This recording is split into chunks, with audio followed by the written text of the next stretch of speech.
Madame Raphaëla Doriot, vous êtes médecin-chef en second à la Fondation Rive-Neuve. En tant que médecin, qu'est-ce qui est important pour vous au quotidien dans l'accompagnement des personnes malades? D'être, peut-être au plus près à l'écoute de leurs besoins et de pouvoir, vraiment me focaliser sur les souhaits du patient. Madame Sarah Leduc, vous êtes infirmière-chef à la Fondation Rive-Neuve. Quels sont les défis que vous rencontrez au quotidien?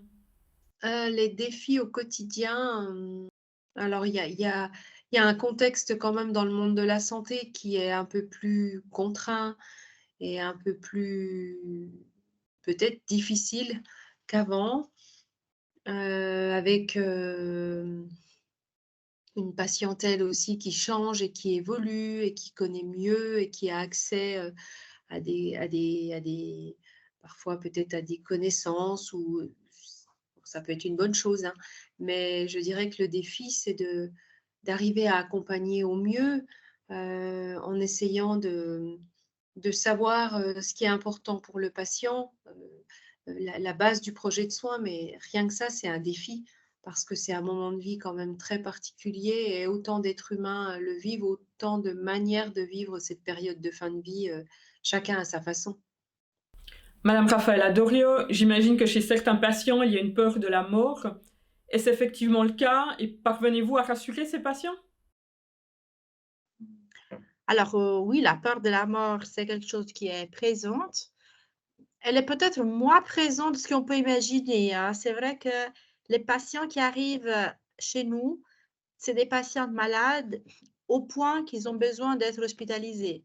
Donc très souvent, ils ont tout un parcours avant qui a permis déjà d'aborder les choses. Ça ne veut pas dire qu'ils n'ont pas peur de la mort, mais des fois, on est surprise de voir des gens qui sont très sereins, face à la mort, puis d'autres qui ont peur de mourir. Je ne sais pas si l'objectif, c'est de les rassurer, hein, parce que moi, je suis pas dans leur peau, je suis pas, moi-même en train de vivre ce qu'ils sont en train de vivre. Déjà, qu'est-ce qu'il y a derrière la peur de mourir? Est-ce que c'est vraiment la peur de mourir ou la peur de souffrir des choses qui peuvent se passer à ce moment? Par rapport à ça, par rapport à la douleur, par rapport à certains types de morts, on peut rassurer le patient parce qu'on a la façon de traiter certains symptômes. Par contre, quand c'est la peur de mourir, je pense que sur ça, j'ai pas de solution de baguette magique. C'est surtout écouter cette peur, l'accueillir et puis accompagner les personnes chacun à sa manière. Il y a des personnes pour qui on ne pourra jamais parler de ça, puis d'autres avec qui on va explorer. Madame Sarah Leduc, quelle est la contribution des civilistes au quotidien? Sont-ils en contact direct avec les familles et les patients? Oui, bien sûr. Alors moi, j'ai un petit peu d'expérience avec les civilistes. On en a eu dans toute la partie hôtelière, donc ils sont amenés parfois à rencontrer des patients dans la salle où les patients mangent, mais on a eu aussi l'expérience d'un civiliste dans les soins qui était, bien sûr en contact avec, les patients tous les jours, qui faisait partie de l'équipe à part entière, qui est resté là plusieurs mois et qui était, aussi, adapté en tout cas. Et faut-il un accompagnement aussi pour les proches? Bien sûr, quand on parle de prise en charge globale, on prend aussi en charge, les proches, la famille.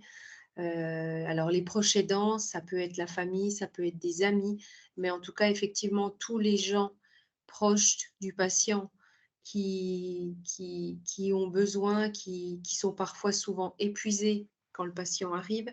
En tout cas, on les met dans la boucle de la réflexion aussi, dans les décisions qui vont être prises et pour qu'ils puissent eux aussi nous apporter et leur regard et leur expérience auprès du patient et puis aussi répondre à leurs besoins à eux, en termes d'accompagnement, alors là, pour le coup, surtout, psychique, dans les gens qui auraient besoin de déposer ce qui est difficile quand on accompagne un proche qui est malade et en fin de vie.